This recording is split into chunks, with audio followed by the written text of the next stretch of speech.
Hello viewers, আসসালামু আলাইকুম। আজকে চীন দেশের কিছু গুরুত্বপূর্ণ বিষয় নিয়ে আলোচনা করব। ভিডিওটির সাথেই থাকবেন এবং শেষ পর্যন্ত দেখবেন। চীনের পূর্ব এশিয়ার একটি দেশ, বিশাল দেশ, যার স্থল সীমা প্রায় 28,800 বর্গ কিলোমিটার এবং এটি 14টি দেশের সাথে সীমান্ত শেয়ার করে।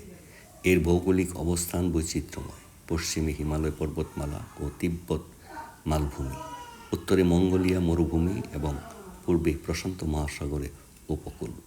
দেশটি প্রধানত পর্বতমালা, তবে এর পূর্বে উর্বর সমভূমি ও নদী উপত্যকা রয়েছে। চীনের অবস্থান এশিয়ার দক্ষিণ পূর্বে অবস্থিত। উত্তরে রাশিয়া ও মঙ্গোলিয়া, পশ্চিমে আফগানিস্তান ও পাকিস্তান, দক্ষিণ পশ্চিমে ভারত, নেপাল ও ভুটান এবং দক্ষিণে মিয়ানমার, লাওস, ভিয়েতনাম। দেশটি উচ্চভূমি থেকে নিম্নভূমিতে দাবিত। পশ্চিম দিকে উঁচু পর্বত হিমালয়, মধ্যভাগে মালদ্বীপ ও অববাহিকা এবং পূর্ব দিকে সমভূমি উপকূল। উত্তরে শুষ্ক মরুভূমি, পশ্চিমে শীতল পর্বতমালা